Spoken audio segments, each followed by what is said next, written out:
রাজশাহীতে মাছের পাইকারি বাজারে সরবরাহ কম থাকায় দাম চড়া। অপরদিকে বগুড়ায় কাঁচা বাজারে উঠতে শুরু করেছে শীতকালীন সবজি।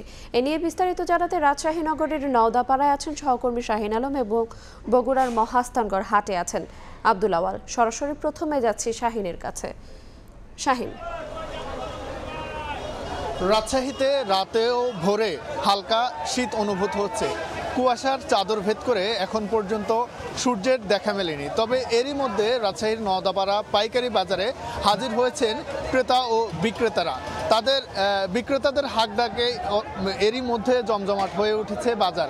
আমরা প্রতিদিনই দেখি এই বাজারে রাজশাহী জেলার বিভিন্ন উপজেলা থেকে বিক্রেতারা এই বাজারে আসেন এবং তাদের খুচরা যারা ক্রেতা রয়েছেন তারা এই বাজারে এসে দরদামের মাধ্যমে মাছ কেনেন। আর এই বাজারটিতে মূলত রাজশাহী মাছের যে কয়টি পাইকারি বাজার রয়েছে তার মধ্যে অন্যতম একটি বাজার এই নওদাপাড়া বাজার। এই বাজার থেকে বিক্রেতারা মাছ কিনে কিন্তু দেশের বিভিন্ন জায়গায় তারা এখান থেকে পাঠান। মূলত এই নওদাপাড়া থেকে ঢাকার কাউরান বাজার সহ চট্টগ্রাম, ময়মনসিংহের বিভিন্ন বড় বড় জায়গায় কিন্তু বাজারে কিন্তু এই জায়গার মাছ পৌঁছে যায়। রাজশাহী জেলা হচ্ছে, আপনাদের গেটারতে জানিয়ে রাখি, রাজশাহী হচ্ছে দেশের মধ্যে অন্যতম মাছ উৎপাদনের একটি অন্যতম শীর্ষ জেলা। এই জেলার বিভিন্ন উপজেলায় প্রচুর পরিমাণ পুকুর রয়েছে এবং সেই পুকুরে বাণিজ্যিকভাবে মাছের চাষাবাদ হয়। যারা মাছ চাষি রয়েছেন তারা রাতে এবং দিনের বিভিন্ন অংশে মাছ ধরলেও কিন্তু সকাল সকাল মাছ বিক্রির উদ্দেশ্যে বাজারে আসেন। আমরা আজকের বাজারটি দেখেছি। আজকের বাজারে প্রচুর পরিমাণ মাছের আমদানি রয়েছে। দেশীয় মাছের পাশাপাশি বাণিজ্যিক মাছ এবং পদ্মা নদীর বিভিন্ন মাছের আমদানি হয়েছে। তবে মাছের যে পরিমাণ আমদানি রয়েছে সেই তুলনায় কিন্তু মাছের দাম কমেনি। আমরা দেখেছি যে গত এক সপ্তাহের মধ্যে মাছের যে দাম সেটি প্রতিদিনই বাড়ছে। মাছের দাম কিন্তু কম দেখছি না। মাছের আমদানি প্রচুর থাকার পরেও কিন্তু মাছের দাম বাড়তি। এর কারণ হিসাবে আমরা এখানকার যারা বিক্রেতা রয়েছেন তাদের সঙ্গে কথা বলেছি। তারা আমাদেরকে জানিয়েছেন এই মাছ যখন তারা নিয়ে আসেন তখন বিভিন্ন জায়গাতে তাদেরকে মাছের জন্য মানে তারা চাঁদাবাজির শিকার হন। এই জন্য ট্রাকে তাদেরকে টাকা বাড়তি দিতে হয়। তার ফলে কিন্তু তাদেরকে বাড়তি দামে তাদেরকে মাছ আসলে বিক্রি করতে হয়। যদি এক কথায় বলা যায় যে মাছের আমদানি রয়েছে যেমন, দামও রয়েছে তেমন। আমরা আরো খবর জানবো।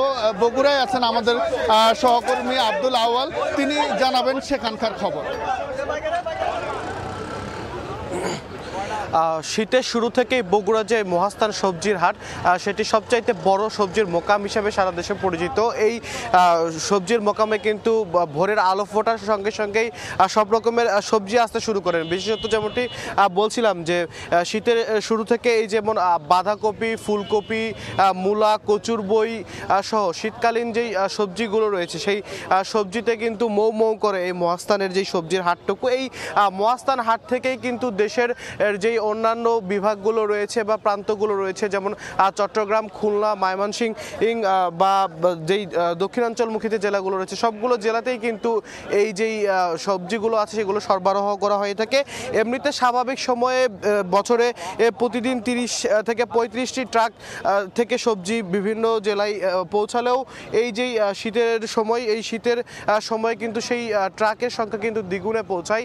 অর্থাৎ 60 থেকে 70টি ট্রাক প্রতিদিন কিন্তু সবজিগুলো নিয়ে দেশের যে বিভিন্ন প্রান্তগুলো রয়েছে সেগুলোতে সরবরাহ দিয়ে থাকে। আমরা দেখেছি যে সবজির বাজারে যে অস্থিরতা কাজ করছিল এখন থেকে 1 মাস আগেও শীতের বাড়ার সঙ্গে সঙ্গে সবজির সরবরাহ বেড়েছে এই সবজির মোকামগুলোতে। এতে করে কিন্তু বাজারে যে অস্থিরতা সেটি কিন্তু একেবারে কেটে উঠেছে এবং আস্তে আস্তে ক্রেতাদের নাগালের মধ্যে কিন্তু সবজির দাম আসতে শুরু করেছে। তবে কৃষক বা এখানে যারা বিক্রেতা রয়েছেন তাদের যেমনটি অভিযোগ, মূলত আসলে সিন্ডিকেটের কারণে হাত বদলের সঙ্গে সঙ্গেই এই যে সবজির দামগুলো সেগুলো কিন্তু দাম বেড়ে যায়। তো এই ছিল আসলে বগুড়া থেকে আমার কাছে সবজির বাজার নিয়ে সর্বশেষ।